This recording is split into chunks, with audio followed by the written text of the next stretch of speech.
Assalamualaikum warahmatullahi wabarakatuh. Perkenalkan kami dari kelompok 8, kelas IF 502. Eh, Pada presentasi kali ini kami mendapatkan tugas dari Bapak dosen pengampu mata kuliah data mining, yaitu dengan judul penerapan data mining menggunakan metode klasifikasi untuk prediksi kelulusan mahasiswa pada sistem e-education berbasis Alter AI Studio.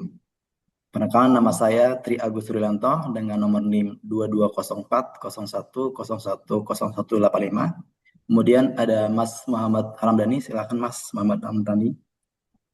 Perkenalkan, nama saya Muhammad Ramdhani dengan NIM 2504010222. Ya, terima kasih Mas Muhammad Ramdhani. Kemudian ada Mas Gia. Silakan Mas Gia. Perkenalkan, nama saya Gia dengan NIM 230401010284. Ya, terima kasih Mas Gia. Untuk yang berikutnya ada Mas Jan Fridolin Tarigan dengan nomor NIM 250401020099. Berikut adalah presentasi kami tentang data mining. Dengan judul penerapan data mining menggunakan metode klasifikasi untuk prediksi kelulusan mahasiswa pada sistem e-education berbasis Alter AI Studio. Pertama, kita punya latar belakang dan tujuan. Latar belakang masalah yaitu pertama, masih ada mahasiswa yang mengalami keterlambatan atau berisiko tidak lulus tepat waktu. Kampus memiliki data akademik dan kehadiran tetapi belum dimanfaatkan secara optimal. Data mining memungkinkan analisis dan menemukan pola dan memprediksi kelulusan mahasiswa. Kemudian tujuan dari penelitian kami yaitu membangun model klasifikasi kelulusan dengan decade century. Yang kedua, mengetahui atribut yang paling berpengaruh dalam kelulusan.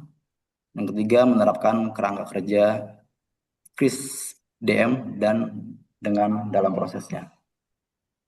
Kemudian berikut adalah sejarah singkat dan evolusi data mining, yaitu pada 1960 sampai 1980-an, pengolahan data masih menggunakan teknik statistik dasar dan muncul di BMS untuk penyimpanan dan pengambilan data lebih efisien. Kemudian di 1980 sampai 1990-an, kemajuan machine learning dan AI menghasilkan algoritma decision tree, neural network, dan clustering. Istilah data mining mulai populer di tahun ini. Kemudian CRISP-DM diperkenalkan pada tahun 1996 sebagai kerangka kerja standar. Kemudian di tahun 2000-an sampai sekarang, yaitu sekarang 2025, era big data dengan ledakan data dari internet dan perangkat digital, kemudian teknologi Hadoop, MapReduce, dan cloud computing mempermudah analisis data berskala besar. Kemudian metode deep learning dan AI semakin canggih, penerapan luas di bidang bisnis, kesehatan, keamanan, riset, dan pendidikan. Kemudian kita ke peran utama data mining. Yang pertama adalah mengungkap pola tersembunyi, menemukan hubungan dalam data yang sulit terlihat. Kemudian mendukung pengambilan keputusan, memberikan impuls fakta untuk keputusan lebih tepat. Kemudian meningkatkan efisiensi, memprediksi perilaku, menunjang sistem cerdas, dan kemudian evaluasi dan peningkatan kualitas. Untuk metode-metode data mining, saya lanjutkan untuk Mas Gia. Silakan Mas Gia. Baik, terima kasih. Untuk selanjutnya, metode-metode dalam data mining. Yang pertama ada klasifikasi, di mana metode ini mengelompokkan data ke kategori tertentu berdasarkan atribut. Contohnya, memprediksi kelulusan mahasiswa. Algoritma yang populer pada metode ini yaitu decision tree, naive Bayes, K-nearest, dan K-nearest neighbor. Yang kedua, model prediksi, di mana model ini memproyeksikan nilai atau kejadian di masa depan berdasarkan data historis seperti mahasiswa. Lalu ada clustering, di mana metode ini mengelompokkan data berdasarkan kemiripan tanpa label sebelumnya. Misalnya membagi mahasiswa berdasarkan pola belajar.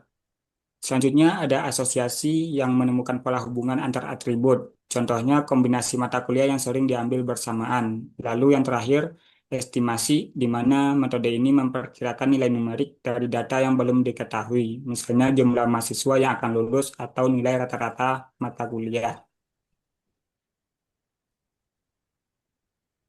Selanjutnya yaitu studi kasus CRISPR DM, di mana yang pertama stepnya yaitu business understanding, di mana tujuan penelitian ini adalah memprediksi mahasiswa yang berpotensi tidak lulus agar kampus dapat melakukan intervensi lebih awal.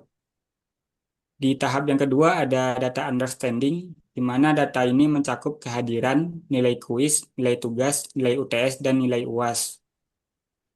Lalu ada data preparation yang meliputi penanganan data kosong, penentuan atribut label, serta pembersihan outlier. Di step selanjutnya ada modeling, di mana algoritma decision tree digunakan karena mudah dipahami, hasil visualisasi jelas, dan performa baik untuk dataset edukasi. Lalu step selanjutnya ada evaluation, di mana model yang telah dibuat akan dievaluasi menggunakan confusion matrix, akurasi, precision, recall, dan ROC curve. Lalu untuk tahapan terakhir ada deployment, di mana model digunakan untuk early warning system, rekomendasi akademik, dan monitoring performa mahasiswa.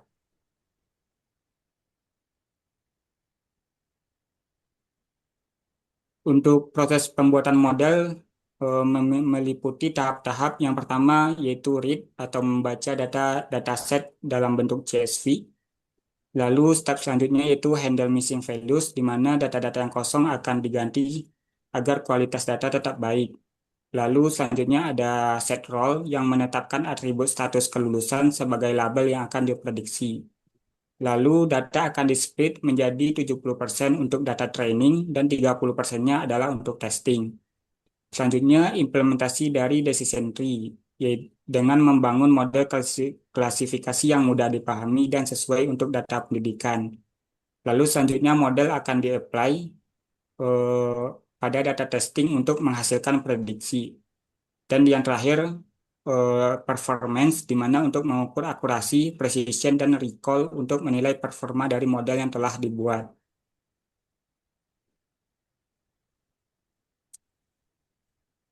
Dah, untuk berikutnya akan dijelaskan oleh Mas Muhammad Ramdhani. Silakan, Mas.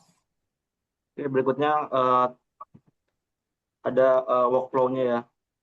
Untuk lebih jelasnya akan saya share untuk demonya, sedikit demonya lah. Mungkin Mas Ruli bisa tarik dulu. Yap.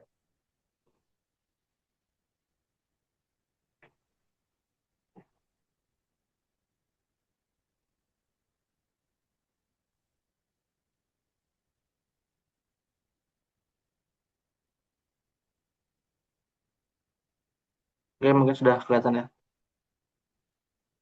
Udah, Mas.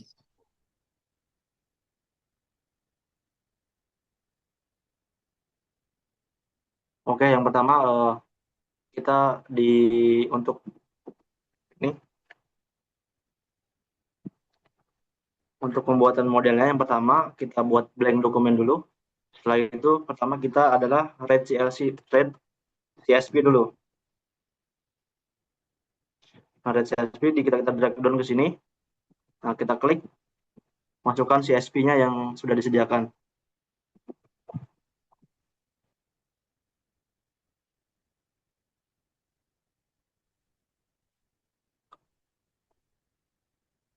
Nah, ini udah kebaca. Next, finish. Yang kedua adalah untuk mengecek apakah ada nilai yang kosong. Replace missing value. Nah, nanti kita hubungkan replace missing value ini untuk mengecek apakah ada data yang kosong. Coba kita running dan hasilnya. Nah, hasil seperti ini. Ini missingnya dari sini missing, berarti datanya kosong. 0 semua berarti nggak ada yang aneh-aneh isinya. Terus selanjutnya kita set role.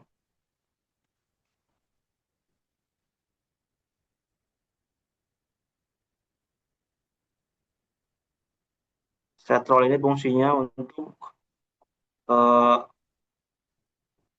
menentukan primary key, jadi untuk menentukan hasil yang ingin kita olah atau kita tentukan. Pertama label kan, nama kolomnya label. Kita setting label juga, apply. Dan kita lihat hasilnya. Nah, dia akan label akan kelihatan. Berarti yang kita akan olah itu adalah lulus dan tidak lulus.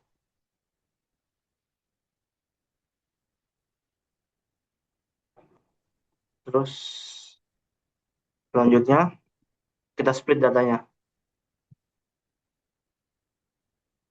Split data. Jadi untuk membagi data 70% data training dan 30% data sampel.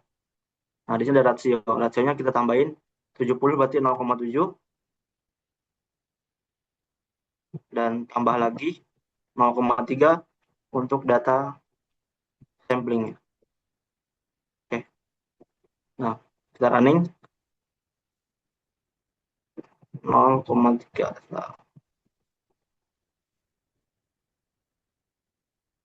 nggak mau ya. Oke.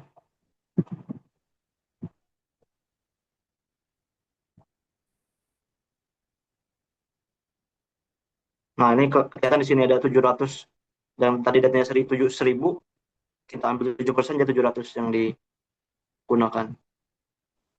Terus setelah itu kita masuk ke decision tree. Jadi untuk melihat grafik pohonnya. Running. Nah, ini kelihatan grafiknya ya. Kalau nilai kuis sama nilai tugas, nilai UTS, semua ada karakternya kelihatan di sini. Dan ini keterangannya. Next, setelah itu kita apply modal.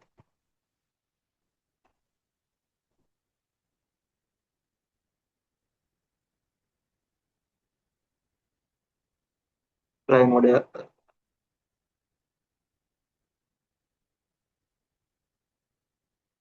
Nah, ini yang grafik untuk yang 30%-nya. Kita lihat di sini deskripsi di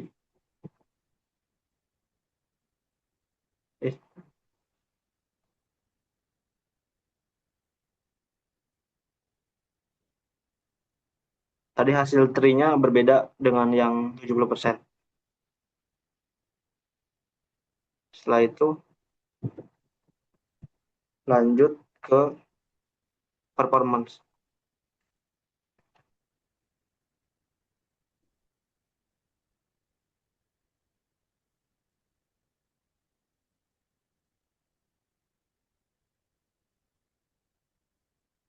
Nah, kita running ketahuan akurasinya, precision-nya, recall-nya, dan grafik AUK-nya.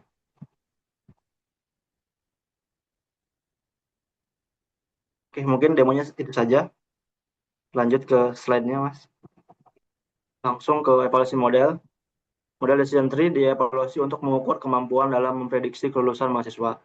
Hasil pengujian menunjukkan bahwa model memiliki performa yang baik dalam membedakan mahasiswa yang berpotensi lulus maupun tidak lulus. Model memperoleh akurasi sebesar 88,33%, yang berarti sebagian besar prediksi sesuai dengan kondisi sebenarnya. Tingginya akurasi ini menunjukkan bahwa model mampu menangkap pola dari data akademik mahasiswa secara efektif sehingga dapat dimanfaatkan sebagai dasar untuk early warning sistem dan pemberian rekomendasi akademik bagi mahasiswa yang membutuhkan pendampingan. Nah, kesimpulannya dari kesimpulan model yang kita buat, yang pertama, data mining terbukti efektif memprediksi kelulusan mahasiswa dengan akurasi tinggi. Yang kedua, algoritma decision tree di Altar AL Studio mempermudah analisis secara virtual dengan workflow drag and drop. Metode CRISP DM menyediakan alur kerja sistematis dari pemahaman masalah hingga deploy model. Dan studi kasus education menunjukkan bahwa data akademik dapat dimanfaatkan untuk intervensi dini dan monitoring mahasiswa sehingga meningkatkan kualitas pendidikan. Dan ada beberapa saran untuk penelitian selanjutnya, di antaranya yang pertama, membandingkan metode klasifikasi lain seperti random forest atau naive Bayes untuk mendapatkan model yang lebih optimal. Dan yang kedua, menambah atribut data non-akademik, misalnya demografi atau psikologis, untuk meningkatkan akurasi. Ya, terima kasih Mas Muhammad Ramdhani. Demikian presentasi dari kelompok kami. Apabila ada kesalahan dalam kata-kata, kami mohon maaf. Assalamualaikum warahmatullahi wabarakatuh.